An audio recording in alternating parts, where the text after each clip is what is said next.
नमस्कार, मैं टीके और आप सारण दस्तक देखना शुरू कर दिए हैं। मेरी मौजूदगी इस वक्त सारण जिला के ये तरैया विधानसभा है, टेढ़ा गांव है। अब देख पाइएगा कार्यकर्ता दर्शन सह संवाद कार्यक्रम, अजय राय प्रधान महासचिव। देखिए यहाँ लोगों को काफी हुजूम जुटा हुआ है और क्या कुछ कह रहे हैं अजय राय जी। आइए सीधे इनसे बातचीत करते हैं।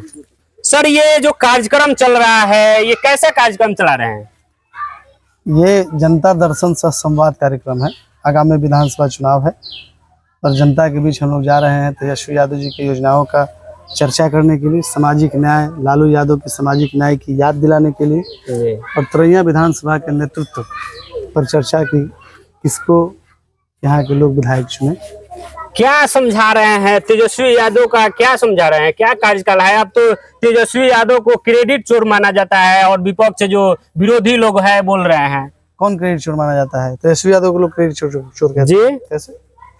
मुख्यमंत्री रहे नीतीश कुमार, उप मुख्यमंत्री रहे तेजस्वी यादव, आप लोग कार्यकाल बताते हैं तेजस्वी यादव। 17 महीने के बाद मुख्यमंत्री बने नीतीश कुमार ना। बताइए बिहार में कितनी बहालियां हुई हैं, कितनी परीक्षाएं सफल हो गई हैं।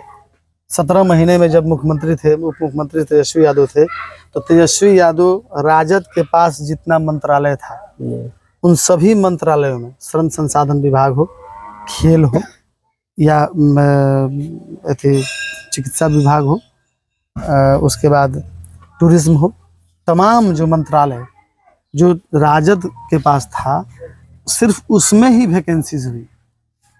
शिक्षा विभाग राजद के पास था। प्रथम बार हुआ जो शिक्षा विभाग जो है 2 लाख लोगों को, लगभग 1,26,000 लोगों को नियुक्ति प्रमाण पत्र बांटा गया एक दिन में। तो आज तेजस्वी यादव जब सरकार में नहीं है तो बहाली कहाँ बंद हो गया? 3.5 लाख वैकेंसी अभी पेंडिंग है, फिर परीक्षा लीक हो गया, तो वो बहालियां क्यों नहीं हुई? तो इसलिए तेजस्वी यादव के मंत्रालय ने काम किया, तेजस्वी यादव के नेतृत्व में काम हुआ। यह तेजस्वी यादव का सोच था। चुनाव में उन्होंने कहा था कि 10 लाख लोगों को नौकरी देंगे, ये नीतीश कुमार का सोच नहीं था। तेजस्वी यादव ने कहा कि 10 मुख्यमंत्री, उप मुख्यमंत्री तो 5 लाख लोगों को रोजगार दिए ना विभिन्न मंत्रालयों में। किसने अवसर दिया? खेल मंत्रालय किसके पास था? खेल मंत्रालय था हमारे राजद के पास। क्या कहा उन्होंने कि मेडल लाओ नौकरी पाओ। ये हुआ ना इसी बिहार में। तो फिर क्यों नहीं क्रेडिट लेंगे? क्यों नहीं क्रेडिट तेजस्वी को मिलना चाहिए? आज वही सरकार है, सिर्फ तेजस्वी बाहर हैं, तो आज वो नौकरी कहाँ है? आज वो खेल खेलने वाले खिलाड़ी कहाँ है? कितने लोगों को, खिलाड़ियों को नौकरी दिया सरकार ने? कितने लोगों को पुलिस में बहाली किया सरकार ने तेजस्वी की सरकार के हटने के बाद? कितने शिक्षकों को बहाल किया? कितनी परीक्षाएं सफल हुई?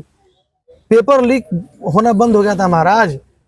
अब तो पेपर, हर एग्जाम में पेपर लीक सरकार हो गई थी। पिछली बार 17 महीने में एक को पेपर लीक हुआ, सफल परीक्षा हुआ।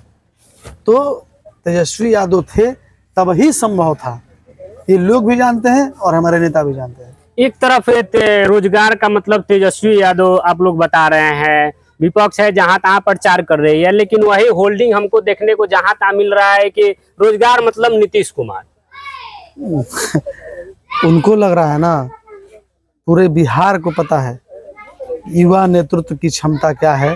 तेजस्वी जी ने 17 महीने में बता दिया है।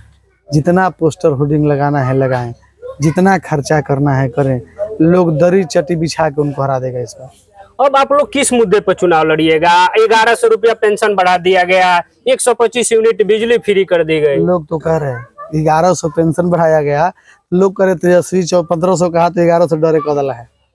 लोग कहा कि 200 बिजली तेजस्वी फ्री करे के घोषणा कैलक है, 125 से पहले ही कह हम कह देंगे।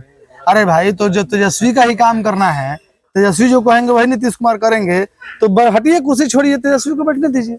जनता यही कह रही है। मुद्दा तो अभी बहुत है। मुद्दा तो अभी क्या, अभी रोजगार, अभी बेरोजगारी का बिहार में नहीं है क्या? भुखमरी बिहार में नहीं है क्या? पलायन बिहार में नहीं है? इन तमाम मुद्दों पर तेजस्वी जी इस चुनाव लड़ेंगे और तमाम मुद्दों पर ही हमारी सरकार जो बनेगी वो काम करेंगे। इस सामाजिक न्याय परिचर्चा जो आप लोग कार्यक्रम कर रहे हैं, सामाजिक न्याय, ये तो बताया जा रहा है कि सामाजिक न्याय क्या है? सामाजिक न्याय तो सबको को न्याय मिलता था, लाठी के बले थोड़ी न्याय मिलता है। सामाजिक न्याय परिचर्चा इसलिए जरूरी है जी क्योंकि आज की नई पीढ़ी जो है अपने बुजुर्गों के पास बैठ नहीं रही है, अपने माता पिता अपने दादा के पास बैठ नहीं रही है, वो मोबाइल चला रही है। हमारा मानना है कि आज की नई पीढ़ी को भी उस 90 के दशक के पहले वाले बिहार से मुलाकात करनी चाहिए। अगर वो बच्चे वो आज की नई पीढ़ी अपने बुजुर्गों के पास बैठते, उसका पैर दबाते, तो कहते कि फलना जी ठाकुर रहस तो हमने के खेत में जोते ना दस, घुसे ना दस, चप्पल पहन के चले ना दस। ये सारा चीज आज की नई पीढ़ी भूल चुकी है।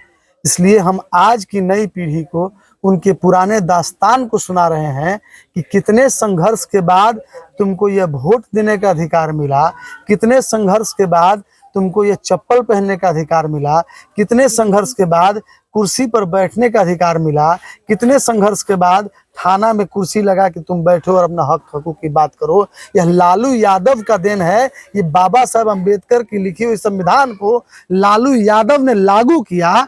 इसलिए आज की पीढ़ी को लालू यादव से परिचय कराना जरूरी है। आज की पीढ़ी को कर्पूरी ठाकुर के बारे में बताना जरूरी है। आज की पीढ़ी को राम मनोहर लोहिया के बारे में बताना जरूरी है। आज की पीढ़ी को जयप्रकाश नारायण के बारे में बताना जरूरी है। इसलिए सामाजिक न्याय आज बहुत जरूरी है कि हम जैसे नई पीढ़ियों के बारे में भी इसके बारे में पता चले कि हमारे बाप दादाओं ने कितने कष्ट से कुर्सी पर बैठने का अधिकार प्राप्त किया है।